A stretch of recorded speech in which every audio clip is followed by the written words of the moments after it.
welcome to JD Clips. Please enjoy the short versions of our famous videos and keep learning. And don't forget to subscribe. और ऐसा डरपोक आदमी जो है वो सिर्फ कहेगा इसराइल से कि भाई देखो हम इतने इतने टाइम पे चलाएंगे, पिछली बार की तरह सबको इंटरसेप्ट कर लेना, ठीक है, बस हमारा काम हो गया। हम जो है अल्लाह अकबर बोल देंगे उसके ऊपर या फिर एक बॉम्ब फोड़ देंगे जिसमें से आवाज़ निकलेगी सिर्फ अल्लाह अकबर, बस दैट्स ऑल, हो गया काम पूरा। और हम फेसबुक पे उसका इनकी वीडियो औकात नहीं साहब, ईरान की क्या औकात सर, They कोई don't तो have the capacity. लड़ नहीं पाएगा। अगर लड़ेगा तो खत्म हो जाएगा, पूरा वाइप ऑफ हो जाएगी अमेरिका। और थोड़े रईसी के बाद से तो वैसे ही घबराए हुए हैं साहब कि ये रईसी को ही मार दिया, तो ये खमेनी जो है ये कितने दिन का है, और जिस दिन सर चाहे ये उस दिन खमेनी को उड़ा सकते हैं। सर ये नसरल्ला, याया सनावर और अल्टीमेटली खमेनी भी जाएगा। खमेनी का अप्रूवल यूएस देगा। देखिए इस्माइल हनिया का अप्रूवल भी यूएस ने दिया था, ये यूएस से पुष्टि हो गई। हाँ, इजराइल ने हमसे बात की थी, हमने कहा निपटा दो। नसरल्ला गया, याया सनावर गया, तो नेक्स्ट तो खमेनी बचता है ना। अब खमेनी गया तो काम खत्म है इनका, बचेगा कौन? अगर इन्होंने हरकत की, देखिए उसकी तो वैसे ही 84 साल उम्र हो गई। ईरान में जो इलेक्शन हुआ है उससे ये स्पष्ट हो गया है कि ईरान की पब्लिक जो है वो ये झंझट नहीं चाहती। बिल्कुल सही कह रहे हैं आप। वो नहीं, इन मुल्लाओं के सख्त खिलाफ है पूरी तरह से। मुल्ला खुमैनी के सब कुछ करने के बाद भी उन्होंने ये क्या नाम है इसका, पिंजेशिया क्या नाम है जो नया जो प्रेसिडेंट आया है इसको इलेक्ट किया, जो कि रिफॉर्मर है सर ये बात आप हिजाब हटाने की बात कर रहा है। इसलिए खमैनी को अच्छी तरह से पता है कि अगर उसको सुसाइड करना होगा, श्योर सुसाइड करना होगा, तो ये कर लेगा, तभी वो करेगा, नहीं तो पता है वो अमेरिका को बता के करेगा। भाई हम भेज रहे हैं, 3 घंटे लगेंगे पहुंचने में, 3:15 बजे शूट करेंगे और इस लोकेशन हाँ, मैं अपने हमारी मोबाइल टेक ऑफ कर लिया है, रोक देना तो रोकने के लिए तैयार रहो। सर वैसे भी अगर आप देखेंगे इजराइल के पास एक, देखिए जो लो इंटेंसिटी मिसाइल्स आती है उसके लिए इनके पास आयरन ड्रोम है जो वर्ल्ड का मोस्ट इफेक्टिव सिस्टम है। उसके बाद डेविड स्लिंग है जो मीडियम रेंज की मिसाइल्स को रोकता है। अगर आप बैलिस्टिक मिसाइल भी चलोगे तो उनके पास एरो मिसाइल शील्ड है। अब ये भी कहते हैं लोग, जो सोर्सेज कह रहे हैं कि पेट्रियट मिसाइल शील्ड भी वहां आ चुका उनके पास, और इजराइल ने कुछ अपना भी कुछ ऐसा बनाया होगा जो उन्होंने भी डिक्लेयर नहीं किया होगा। तो मोटा मोटा देखा जाए तो उनके पास 5 लेवल की सिक्योरिटी, इजराइल छोटा सा है, 5 लेवल के शील्ड्स हैं। उसके बाद अगर आप 5 लेवल के शील्ड्स को भेद करके भी कुछ नीचे गिराओगे, जो इजराइल का रिटेलिएशन होगा, आपके पास तो कुछ है ही नहीं। आप कहां तक बचाओगे, क्या क्या करोगे? देखिए there are no match to American fire power. Iran American fire power का मैच नहीं है, इजराइल का मैच तो है, पर जब अमेरिका कूदेगा तो उसका वो मैच नहीं है। और अमेरिका को इसलिए पाकिस्तान में जगह चाहिए, पाकिस्तान में जगह चाहिए तो पाकिस्तान इसलिए फिलहाल आसिम मुनीर की कुछ गलतियां ही फिलहाल माफ कर दे, फिलहाल उसे जेल दे, और फिलहाल इस फैज हमीद के द्वारा जो चाइना अपना गेम खेलना चाहता तो उसको रोकने के लिए फिलहाल इसको कह रहे ठीक है बेटा, साल 6 महीने और जी ले, कुछ और पैसे कमा ले।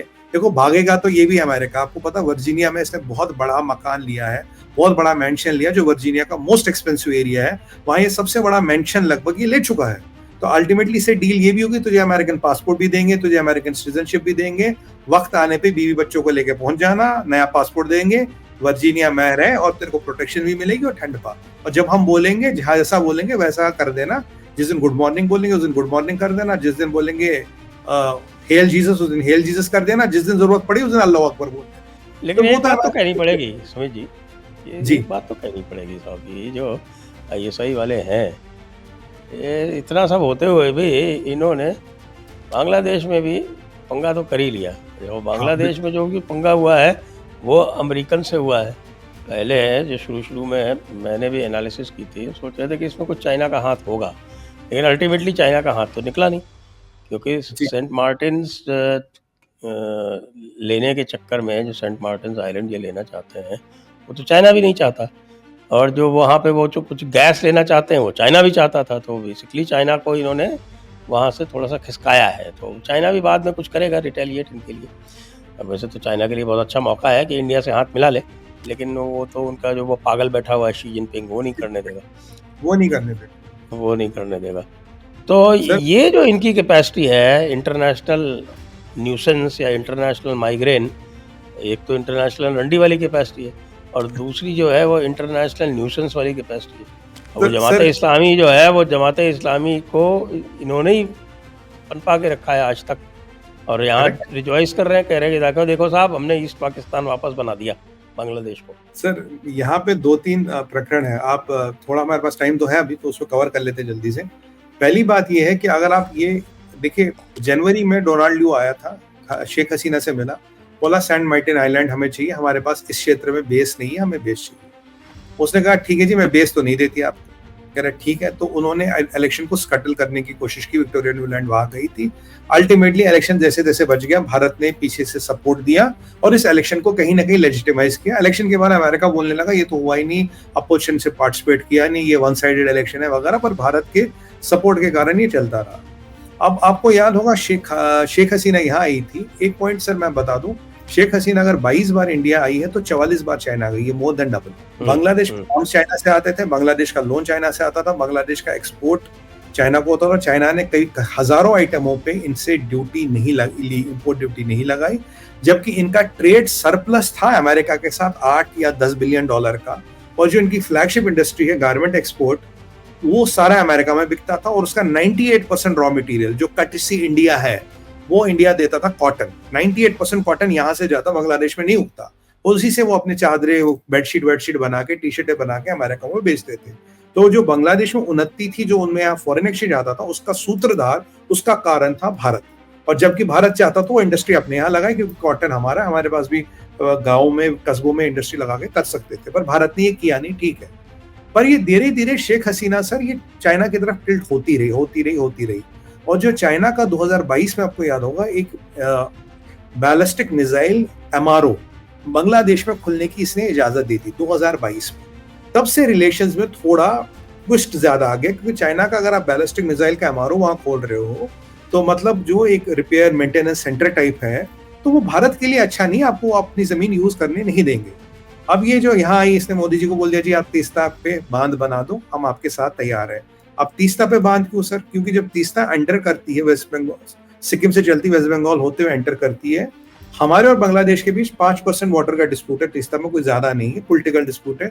ये बांग्लादेशी और हम सॉल्व नहीं करना चाहते, सच्चाई है। चाइना कहता था जैसे तीस्ता बांग्लादेश में आएगी वहां बांध बनाएंगे। क्यों? यहाँ बांध बनेगा चाइना का, ऊपर डोकलाम तक आया हुआ है चाइना, ठीक है, बीच में पड़ता है चिकन नेक। तो भारत को घेरने के लिए उन्होंने बड़ा अच्छा प्लान बनाया था। तब मोदी जी से मीटिंग हुई तो मोदी जी ने कहा जी हम वो बांध बना देंगे। इसने बोला ठीक है आप बांध बना लो। ये ऑफर लेके चाइना गई। चाइना में इसकी दाल नहीं गई। 20 बिलियन की बात हुई थी, 15 बिलियन की इन्वेस्टमेंट्स और 5 बिलियन युआन का तुम्हें लोन देंगे इंपोर्ट के लिए। वहां चाइना बोलता है बहन जी आपको 100 मिलियन मिलेगा, पकड़ो या जाओ।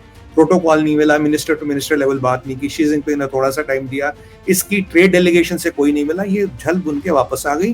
कहता देखो भैया मैं वापस आ रही हूँ, मेरी बेटी की तबीयत खराब हो गई, 2 दिन में वापस आ गई थी। सर उसके 1 हफ्ता बाद या 8 दिन बाद ये स्टूडेंट प्रोटेस्ट शुरू हुआ और चाइना ने पाकिस्तान, क्योंकि पैसा लगाना था इसमें बहुत ज्यादा, चाइना ने आईएसआई को पैसा दिया, पाकिस्तान ने, आईएसआई ने अपना काम किया थ्रू जमातीज, बीएनपी के थ्रू अपना काम किया और ये प्रकरण शुरू कर दिया। अमेरिका ने पूरी मदद की आग में घी डालने की, क्योंकि अमेरिका को भी शेख हसीना पसंद नहीं है। यहाँ चाइनीज और अमेरिकन का लगभग आप कह सकते हैं जॉइंट वेंचर था इन काइंड्स, कि मैंने आग बंद कर ली जो तू कर रहा, चल मैं भी 2 महीने की मदद कर रहा हूँ। अब जब जमातियों के थ्रू ये सारा प्रकरण चला सर, तो जमाती बन गए as a landing base. Ultimately ये प्रकरण हाईजैक हो गया भाई, आईसिस खुरासान, इस्लामिस्ट जिहादी, इन सब ने ये हाईजैक कर लिया। अब जो मोहम्मद यूनिस है, मोहम्मद यूनिस के बस का काम है नहीं। अरे मोहम्मद यूनिस तो सीआईए का प्लांट है ना, उसके बस का है ही नहीं मैनेज करना, कहाँ से मैनेज करेगा वो। अब कल आप देखेंगे तो कल इन्होंने एक नया सुरा छोड़ा है कि भाई हम, इंटरिम गवर्नमेंट कहती है हम शेख हसीना को वापस लाएंगे। भाई तुमने तो उसको भगाया, वापस लाने की क्यों बात हो रही है? क्योंकि उन्हें लग रहा हालत खराब हो रही है। और जहां तक बीएनपी की बात है, खालिदा जिया आज तो उन्होंने उसके खिलाफ मर्डर केस दर्ज कर लिया है। ये देखिए ना, रोज सिचुएशन बदल रही है। खालिदा जिया से एक स्टेटमेंट पढ़वा है व्हील चेयर पे बैठी हुई, और खालिदा जिया का जो बेटा जो लंदन में रहता है, जिसे राहुल गांधी से मिलने के जिसपे आरोप लग रहे हैं, जो रिपब्लिक टीवी पे खुलासा हुआ था, जिसका कांग्रेस अब तक मना नहीं किया, खालिदा जिया के बेटे को बांग्लादेश मिलिट्री आने नहीं दे रही, कह रही तेरा यहाँ काम क्या है। मतलब अगर वहां कभी चुनाव होगा तो देखिए बीएनपी का काडर है नहीं, आवामी लीग के काडर को भगा दिया, मार दिया, निपटा दिया, या वो भाग गए तो सीधा सीधा जमाती चुनाव जीत जाएंगे। जमातियों का पूरा रन होगा, और जमातियों का अगर रन होगा तो अल्टीमेटली जमाती भी पावर कंट्रोल नहीं कर पाएंगे। ये अफगानिस्तान बनेगा सर, जहां ये हिस्से का बाप ये, इस हिस्से का बाप ये, इस खित्ते का बाप ये, इस खित्ते का बाप ये। हिंदुओं का शोषण प्रताड़न तो हो ही रहा है, मतलब रेप, महाकाली में देखिए हिंदुओं की बेटियों को उठाया जा रहा है, खुलेआम उठाया जा रहा है, ये सारा हो रहा है। अब इनके बांग्लादेश ना बेसिकली किसी के हाथ की बात रही नहीं, and it is down the drain. वो इकोनॉमिक प्रॉस्पेरिटी, तरक्की, वो सब गई तेल लेने, इस्लामिक थियोक्रेसी बनी। जब इन्होंने चीफ जस्टिस को बोला तेरे पास 1 घंटा है, रिजाइन कर, मतलब 1 घंटे में रिजाइन नहीं करे, will come and lynch you and will kill you. तो अगर चीफ जस्टिस को हटाने का मतलब है जो फॉर्मल जुडिशियल सिस्टम है एज पर कॉन्स्टिट्यूशन, उसको हटाना है और शरिया लाना है। अगर हमें आने वाले टाइम में देखिए बांग्लादेश में शरिया आ गया, कोई बड़ी बात नहीं, क्योंकि मुझे लगता है ये शरिया लाने की इन्होंने पूरी पूरी तैयारी कर ली है। बांग्लादेश भी सर अमेरिका और चाइना के बीच फंसता मुझे नजर आ रहा है, जैसा इस प्रकरण में पाकिस्तान दिख रहा है। ये दोनों अमेरिका और चाइना के बीच फंसते आ रहे हैं, क्योंकि अमेरिका को सन माउंटेन आइलैंड चाहिए और चाइना को अपना वर्चस्व चाहिए। चाइना ने जितना पैसा लगाया, कहता है उसका रिटर्न चाहिए हमें, चाइना को और गैस भी चाहिए, हमें गैस भी चाहिए। और एक और चिंता के विषय में जयपुर डायलॉग पे खास बताना चाहता हूँ, जो चिटागोंग हिल्स है, जो सूत्र कह रहे हैं, चाइना ने आपके इस म्यांमार का आप नक्शा खोलिए जी म्यांमार का नक्शा खोलिए, मैं बताता हूँ आपको। तो म्यांमार में उन्होंने गैस की पाइपलाइन डाल दी है कुनमिंग से लेके